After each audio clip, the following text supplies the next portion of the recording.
নমস্কাৰ বন্ধু বান্ধৱীসকল, মোৰ আন এটি ভিডিঅ'লৈ আপোনালোকক স্বাগতম।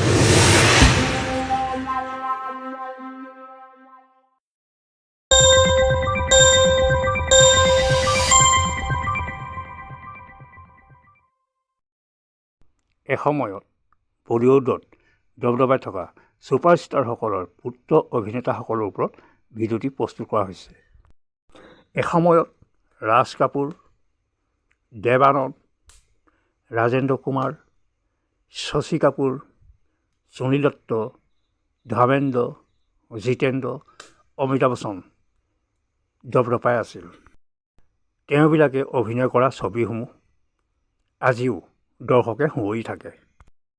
পিতৃসকলৰ তুলনাত পুত্ৰসকলে তেনে খ্যাতি অৰ্জন কৰিবলৈ ভালে সংখ্যকে সক্ষম হোৱা নাই। দুজনমান অভিনেতা যেনে ৰাজ কাপুৰ, ধৰ্মেন্দ্ৰ, সুনীল দত্ত, অমিতাভ বচ্চন, জিতেন্দ্ৰৰ দৰে অভিনেতাৰ পুত্ৰসকল কিছু খ্যাতি লাভ কৰিবলৈ সক্ষম হৈছে। আনহাতে দেৱ আনন্দৰ পুত্ৰ সুনীল আনন্দ, ৰাজকুমাৰৰ পুত্ৰ পুৰু ৰাজকুমাৰ, শশী কাপুৰৰ পুত্ৰ কৰণ কাপুৰ, মনোজ কুমাৰৰ পুত্ৰ কুণাল গোস্বামী আদিয়ে তেনে খ্যাতি লাভ কৰিবলৈ সক্ষম নহ'ল।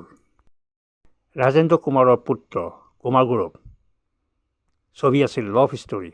এই ছবিখনতেই একে ৰাতিয়ে তেখেত ছুপাৰষ্টাৰ হৈছিল, কিন্তু পাছলৈ তেখেতৰ ছবি প্ৰায়সমূহ ফ্লপ ছবিলৈ ৰূপান্তৰিত হৈছিল। দেৱ আনন্দৰ পুত্ৰ সুনীল আনন্দ, তেখেতে অভিনয় কৰিছিল প্ৰথম ছবি আছিল আনন্দ হি আনন্দ, কিন্তু ছবিখন ফ্লপ হোৱাত পাছৰ ছবিসমূহ প্ৰায় ফ্লপ ছবিলৈ ৰূপান্তৰিত হয় আৰু তেখেতৰ নাম বলিউডৰ পৰা প্ৰায় নাইকিয়াৰ দৰে হয়। কুণাল গোস্বামী মনোজ কুমাৰৰ পুত্ৰ, তেখেতৰ নায়কৰ চৰিত্ৰত প্ৰথম অভিনয় কৰিছিল ঘুংগুৰু আৰু কলাকাৰ নামৰ ছবি দুখনত। দুয়োখন ছবি ফ্লপ হোৱাত তেখেতে প্ৰায় চিনেমা জগতৰ পৰা আঁতৰি যায়। আনহাতে ৰাজ কাপুৰৰ পুত্ৰসকল ৰণধীৰ কাপুৰ, ঋষি কাপুৰ আৰু ৰাজীৱ কাপুৰে প্ৰথমখন ছবিতেই সফলতা অৰ্জন কৰিবলৈ সক্ষম হৈছিল। ৰণধীৰ কাপুৰৰ প্ৰথমখন নায়কৰ ছবি আছিল কাল আজ অৰ কাল, ছবিখন হিট হৈছিল। ঋষি কাপুৰৰ নায়কৰ চৰিত্ৰত প্ৰথম ছবি আছিল ববি, এই ছবিখন ছুপাৰহিট হৈছিল। ৰাজ কাপুৰৰ কনিষ্ঠ পুত্ৰ ৰাজীৱ কাপুৰৰ নায়কৰ প্ৰথম ছবি আছিল ৰাম তেৰি গংগা মেলি, এখন ছুপাৰ ডুপাৰ হিট আছিল। পিছলৈ এই তিনিজন অভিনেতাই যথেষ্ট হিট ছবি অভিনয় কৰিছিল। সুনীল দত্তৰ পুত্ৰ সঞ্জয় দত্ত, তেওঁৰ প্ৰথম ছবি আছিল ৰকী, এই ছবিখন ছুপাৰহিট হৈছিল। সঞ্জয় দত্তই ভালেমান ছুপাৰহিট ছবিত অভিনয় কৰিছে।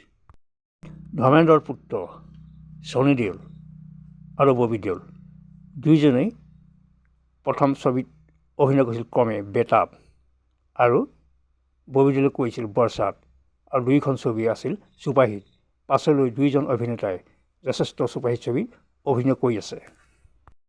ঠিক তেনেদৰে অমিতাভ বচ্চনৰ পুত্ৰ অভিষেক বচ্চন, প্ৰথমখন ছবি আছিল ৰিফিউজি, ছবিখন হিট হৈছিল আৰু পাছলৈ কেইবাখন ছবিত অভিনয় কৰি যথেষ্ট সুখ্যাতি লাভ কৰিবলৈ সক্ষম হৈছে।